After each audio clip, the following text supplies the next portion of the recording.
What if the Dark Ages never happened? Picture a world where the flame of classical civilization never sputtered, where it burned brighter for 2,000 years.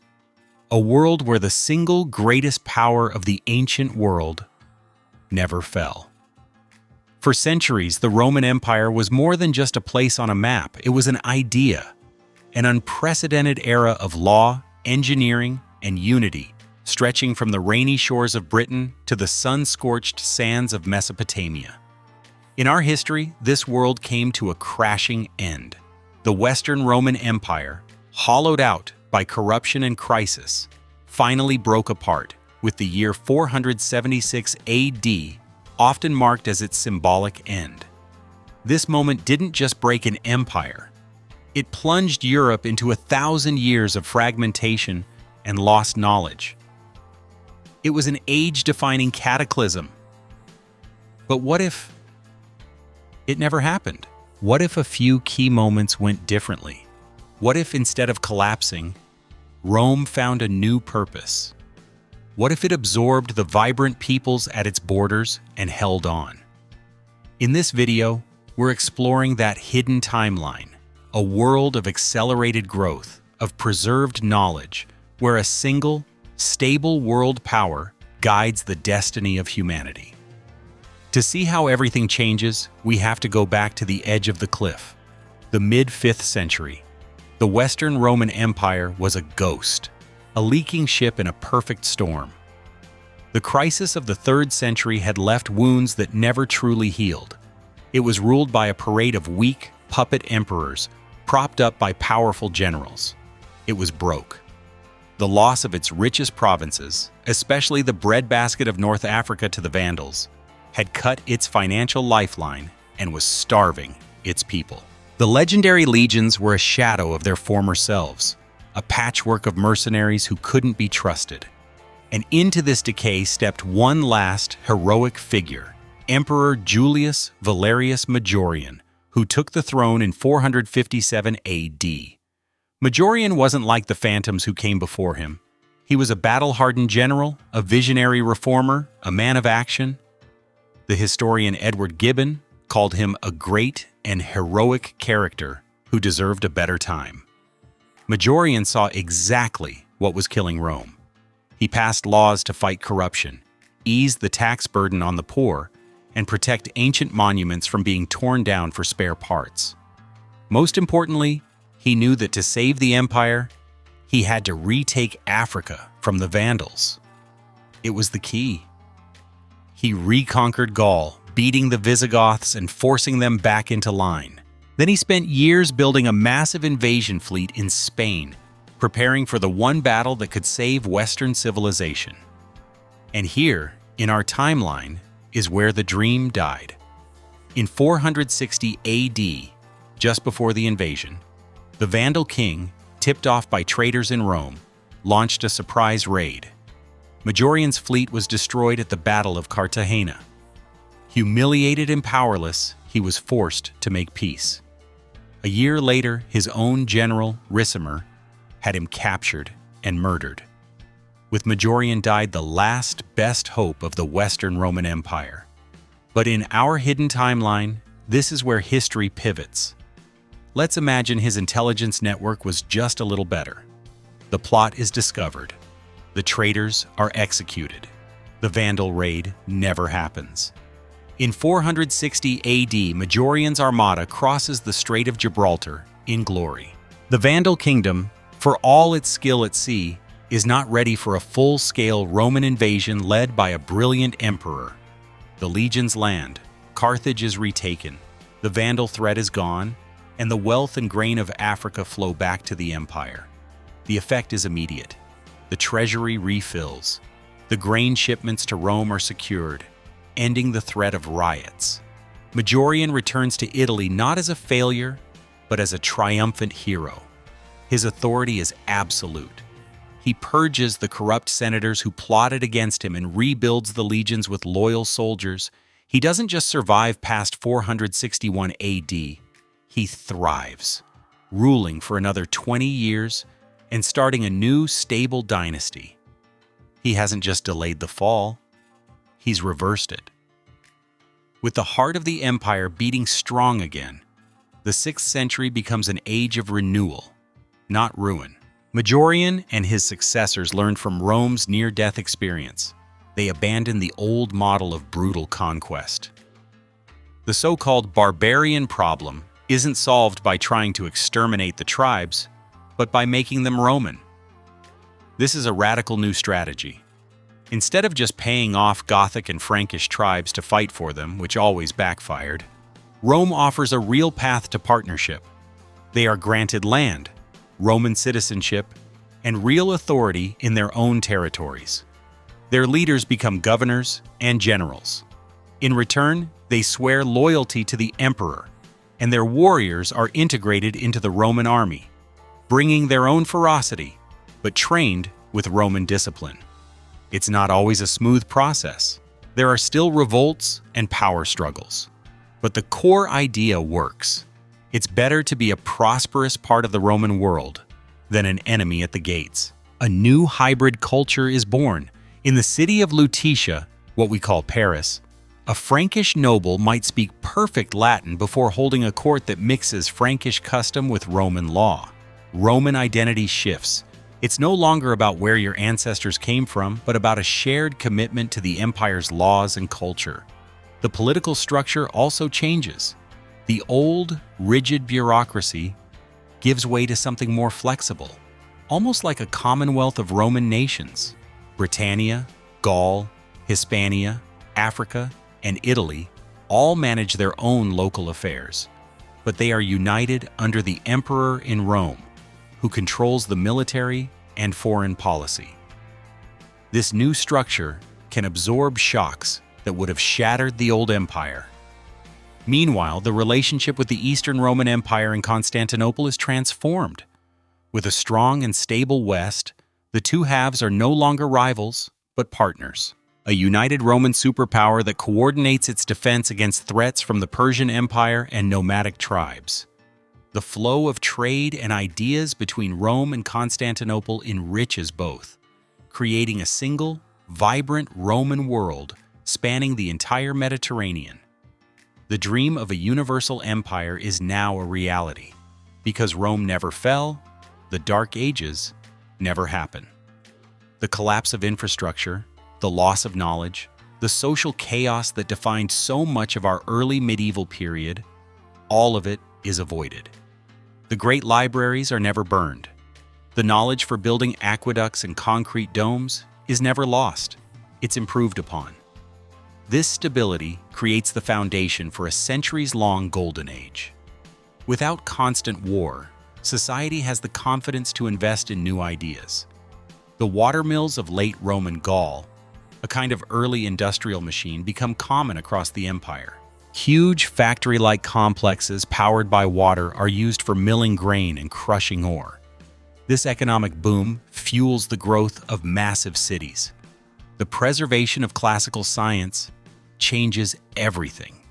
Hero of Alexandria's steam engine, which was seen as a toy in our timeline, is rediscovered and studied. By the 9th or 10th century, Roman engineers build the first practical low-pressure steam engines. At first, they're used to pump water out of mines, allowing access to deeper veins of coal and iron. This is the spark of an industrial revolution happening 700 years ahead of schedule. Picture it: steam-powered cranes lifting marble blocks in Rome, and paddle wheel boats chugging down the Rhine powered by noisy Roman engines. Culturally, this world is completely different. The Great Schism, the split between the Western and Eastern Christian churches in 1054, is averted. With a powerful emperor in Rome, the Pope and the Patriarch of Constantinople remain partners in a unified imperial church.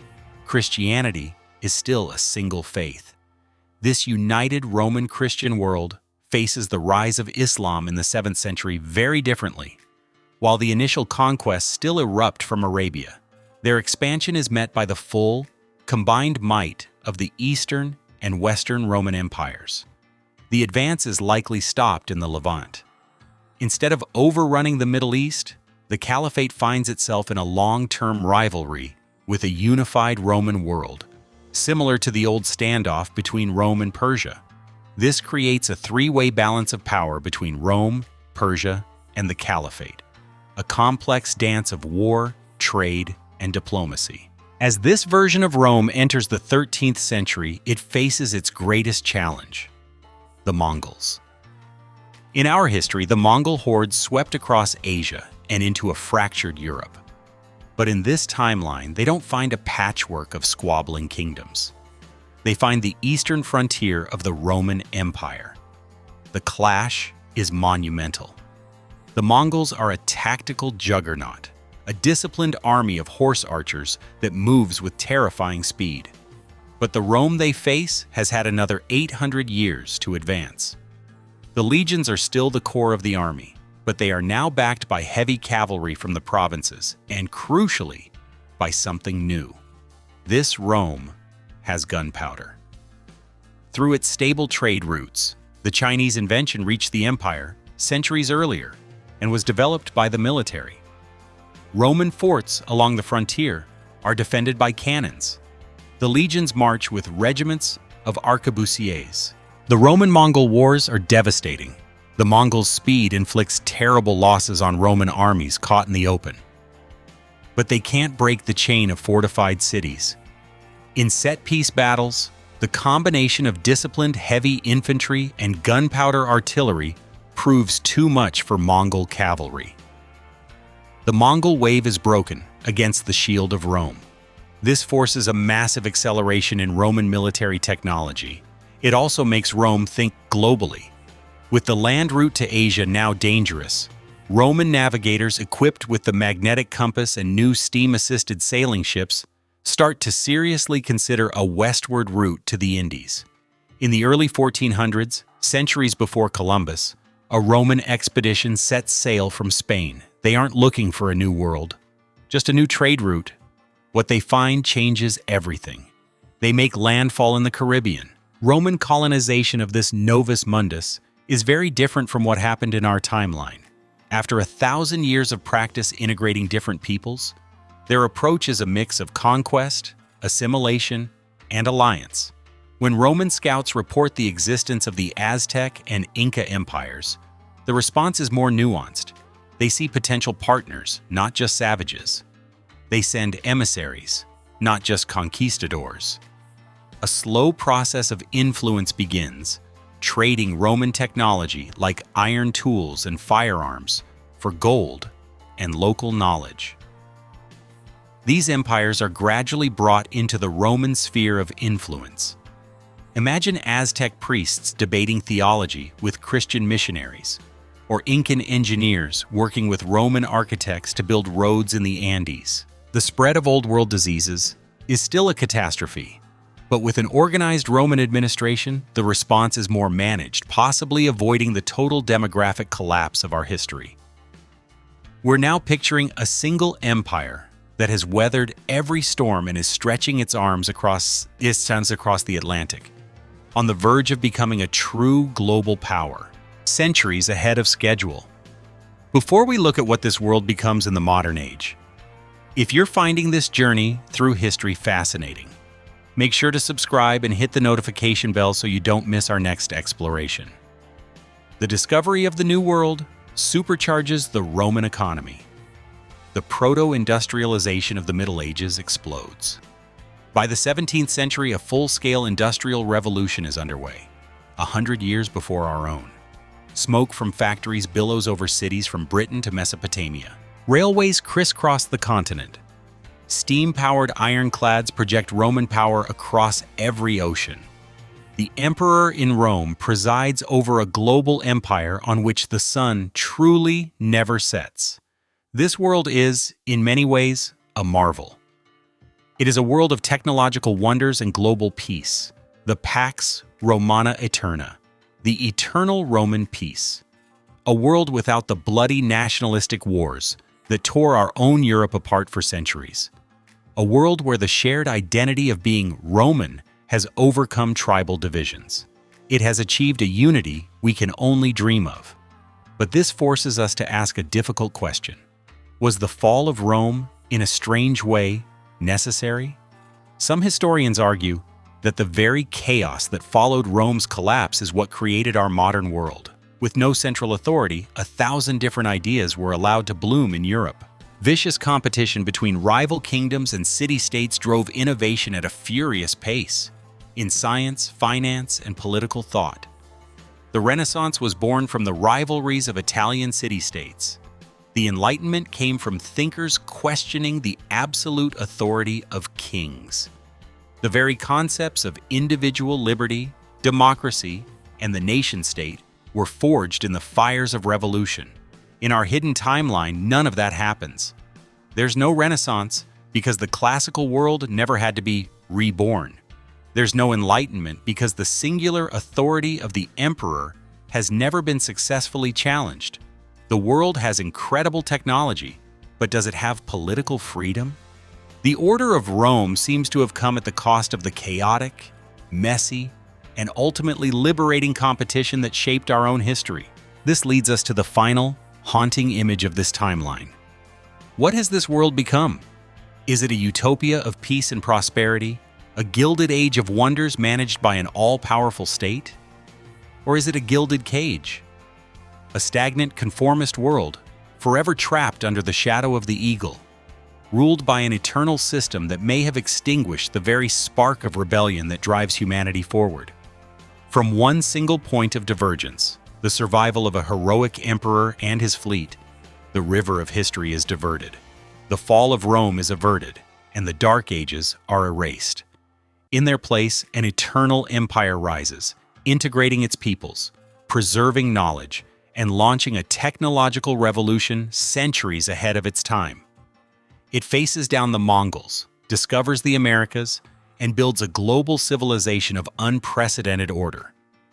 But this stability may have come at a terrible price. By avoiding collapse, this world may have also avoided the crucible of competition and revolution that forged the ideas of freedom and individuality that define us. The timeline where Rome never fell presents us with the ultimate paradox: a world that might be immeasurably more advanced, yet profoundly less free. What do you think? Would a world ruled by an eternal Rome be a paradise or a prison? Would you trade the turbulent, chaotic history of our world for the ordered certainty of the Pax Romana Eterna? Let us know what you think this hidden timeline would truly look like in the comments below.